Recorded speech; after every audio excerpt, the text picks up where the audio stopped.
guys, Matt again. Thanks for joining us for That You May Prosper Part 3. I want to take a few moments to say thank you to everybody that we've heard from. Thank you so much for your kind words, your encouragement. We really do pray that these videos are a blessing, and hope you guys enjoy. Last episode we talked a little bit about Mary and about how the favor of God sometimes disguises itself in trouble and test. In this video, I want to talk about the judgment that we sometimes feel from people who we thought were our friends or fellow Christians when we have to take that road that's less traveled. And I think the best way to do that is to look at Job. Job has become a source of comfort in and somewhat the standard of suffering. And we find strength in our own suffering in Job's steadfastness while telling ourselves that at least the dogs aren't licking our sores. But Job, which was actually a little background information, it was actually the first book in the Bible that was written. This book contained the actual suffering of a man, a very real pain in spite of his righteousness. And Job has become destitute. All of his possessions and his wealth are gone. His children are dead. They've all died in the same accident. All that Job has left are his three friends, Eliphaz, Bildad, and Zophar.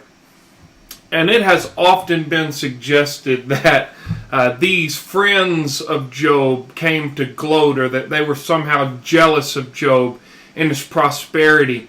But I'm not inclined to this train of thought. I think, in all probability, they were very sincere men who felt like their friend was in trouble with God. And sometimes people who love us will rebuke us to the point of scathing.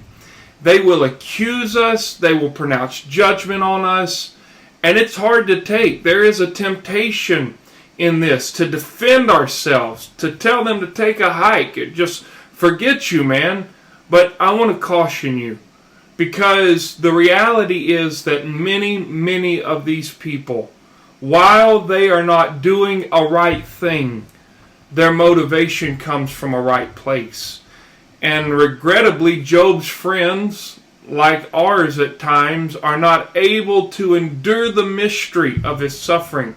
So they jump to conclusions about its source.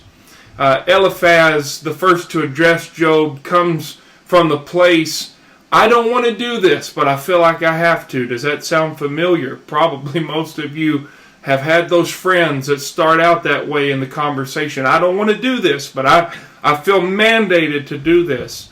He acknowledges that Job has been a pillar of strength for others in the past. In Job 4:2, if one ventures a word with you, will he be impatient?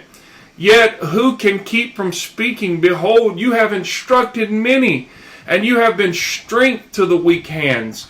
Your words have upheld him from stumbling, and you have made firm the feeble knees. He then tells Job, but now you're weak, and you can't follow your own advice. And from this point, Eliphaz takes Job to task. Do you not have confidence in God anymore? Have you ever seen anyone who's so innocent suffer the way you're suffering? You reap what you sow, Job. You're not right with God. In fact, the judgment of God is upon you.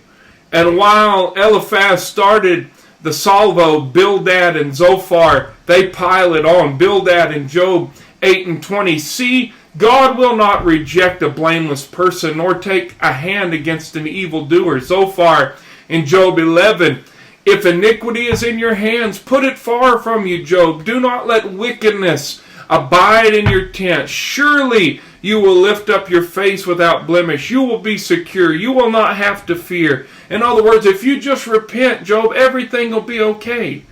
Job's friends, his companions, all felt like he was wrong and that he was being punished by God.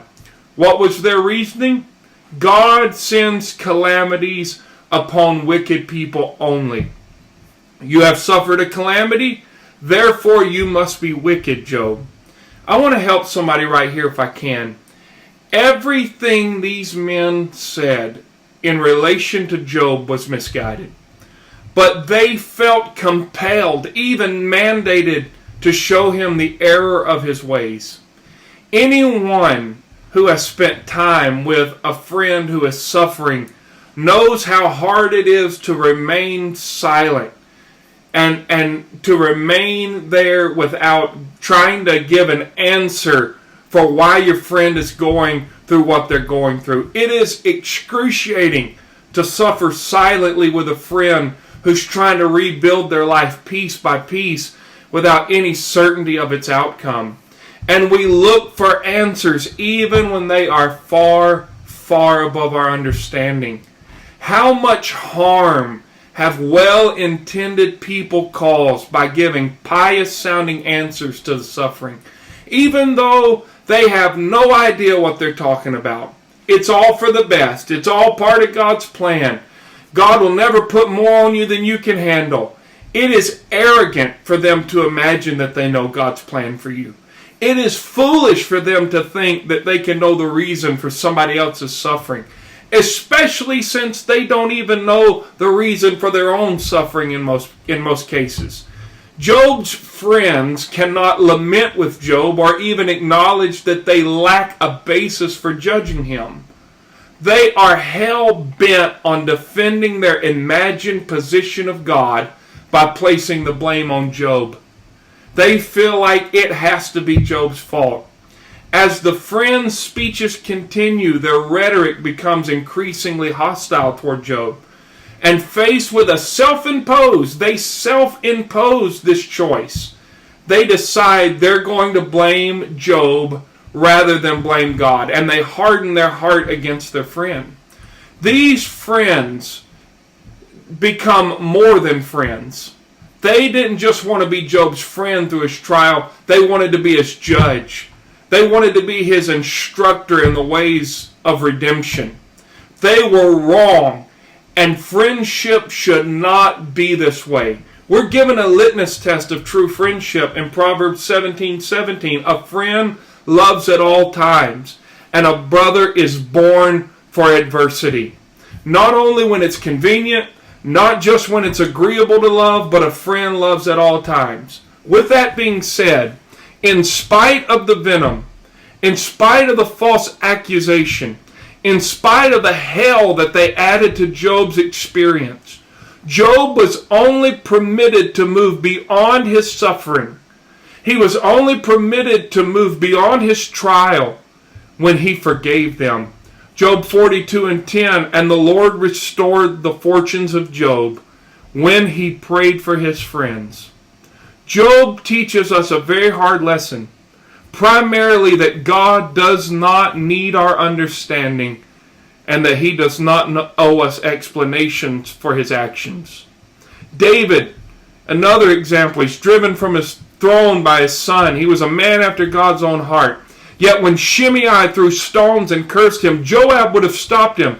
But David said in 2 Samuel 6:11, leave him alone and let him curse, for the Lord has told him to do it. It may be that the Lord will look on the wrong done to me, and that the Lord will repay me good for his cursing today. Christian soldier, I want you to hear me. David got it right. He knew, and we have to accept, as hard as it may be sometimes, that the Lord permits people to throw rocks at us when we're suffering.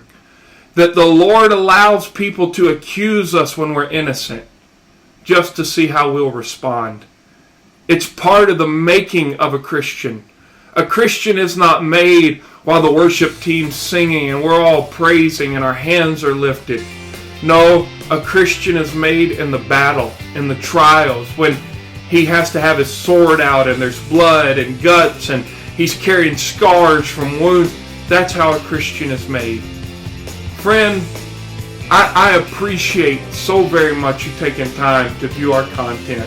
We really do hope that you're being helped by these videos. Please share this video, like it, subscribe, send us an email. We would love to hear from you. We'll see you again soon. God bless.